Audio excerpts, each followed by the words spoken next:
My definition of addiction is something that you can't stop, right?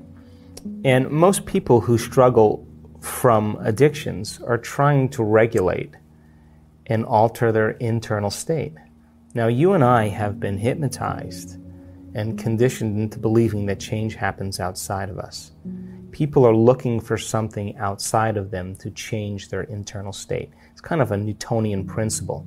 You wait for your wealth to come to feel abundant. You wait for your healing to occur to feel wholeness.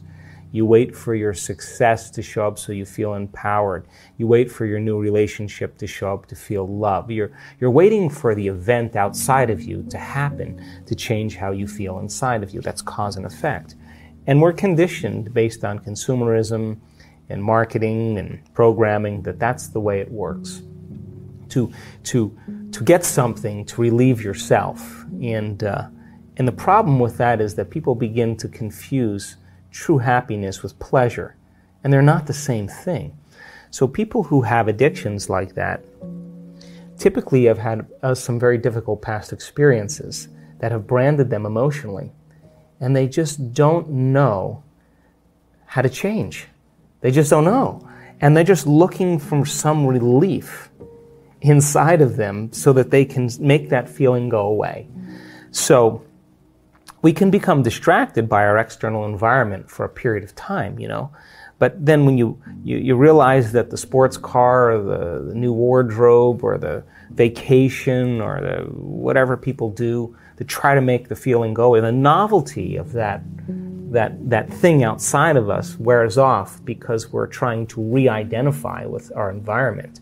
When that goes away, the next thing that people do is they look for some immediate change. And so they take a drug. They drink something, they gamble, they watch pornography, and the event outside of them changes their internal chemistry. And the moment they notice that the pain or the emptiness goes away, the moment they feel differently, they look to see what caused it. And this is when the attachment begins. Here's the problem, though. The rush of chemical change that takes place, the pleasure centers in the brain, there's a huge release of the pleasure chemicals. And the release, the intensity of those release of those chemicals begins to desensitize the receptor sites in the brain. So as the brain chemicals are released and the receptor sites become desensitized, the next time you gamble, the next time you take the drug, the next time you shop, you need a little bit more the next time. So then what happens is the pleasure centers start to get recalibrated to a higher and higher level. So you're always going to need more to make that feeling go away. Sounds like an addiction to me. And so people get lost because then without the dependency on that external substance, the body, which has become the mind, is craving its relief. And so an addiction really is when the body is the mind. So you may say with your conscious mind, I want to give up drinking, I want to give up pornography, I want to give up gaming, I want to give up over shopping, I want to give it up consciously. But the body has been conditioned from the past subconsciously. And so now the body's the mind. Now, no one's told people that true change can happen within them. And so then when people start to realize that there's a gap between the external world and how they present themselves to the world and their attention on the outer world and their attention on their inner world and how they really feel. And if they're spending the majority of their time looking outside of them for change and they don't want to look at this feeling, all they want to do is make that feeling go away, they're going to wind up in trouble. So true change is when you start looking within and you become conscious of your unconscious thoughts. In neuroscience, it's called metacognition. You become aware of your habits and your unconscious behaviors. And you look at those emotions that are connected to past experiences and allow yourself to observe them. So then think about this. If 95% of who we are by the time we're 35 years old are those programmed states, the moment you're observing how you think, how you act, and how you feel, it means you're no longer the program. You're now a consciousness observing the program, and you're beginning to objectify your subjective self. You are seeing yourself through the eyes of someone else. Turns out that the size of the frontal lobe, the crowning achievement of the human being,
40% of our entire brain. That's what separates us from all other species.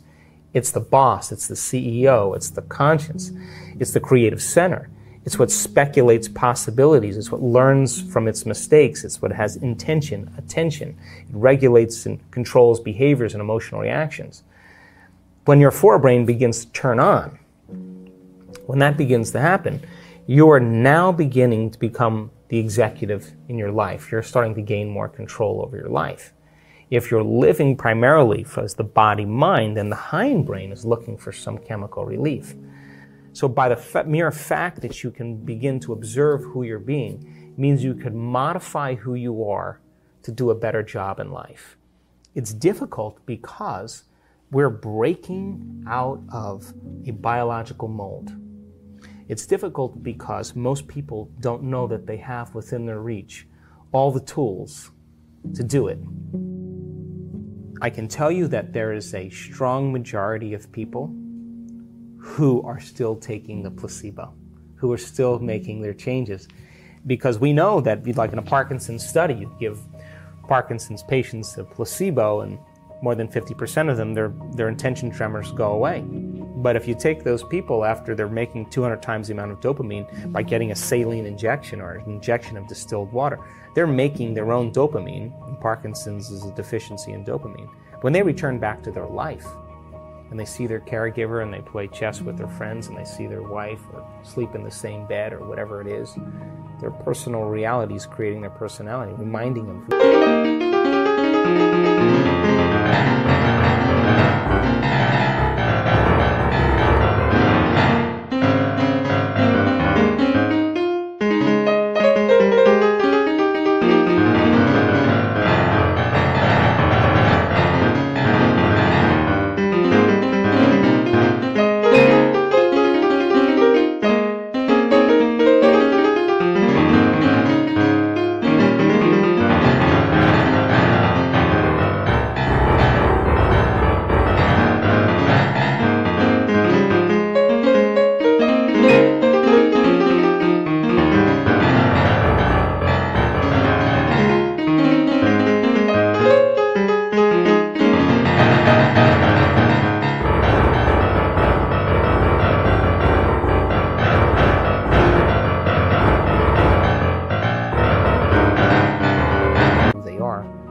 their disease comes back because they're back to the same identity.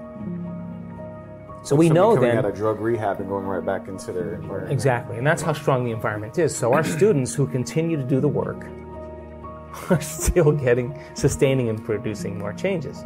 Now that's the majority of our students because our students are committed. But we do have students that don't make it. Why? Because we're doing something that is unknown. We're doing something. Not everybody is going to make that. Like, not everybody's going to finish the mile. Not everybody's going to make the journey to the top of the mountain. You know, it's a journey. And so we ask people then, the ones that have had chronic diseases or conditions. The majority of them, by the way, are still doing exceptionally well. Some of them have had the disease return. And what we have them do is measure. Every 3 months or 6 months, you measure. Why? Because this is not about denial. This is about knowing. So the people who have had some conditions return, we ask them to measure, and then we ask them to go at it again. And if their values aren't changing, we ask them to intervene with other medical means or whatever they need to improve. So the ones that have had the healings, though, the majority of them are still doing exceptionally well. Some of them that stop taking the placebo or they lose their job, they lose their mother, they lose their life, and they get stressed, and they go back to their old self. Well, it's a matter of time when we're going to start seeing some of those conditions return.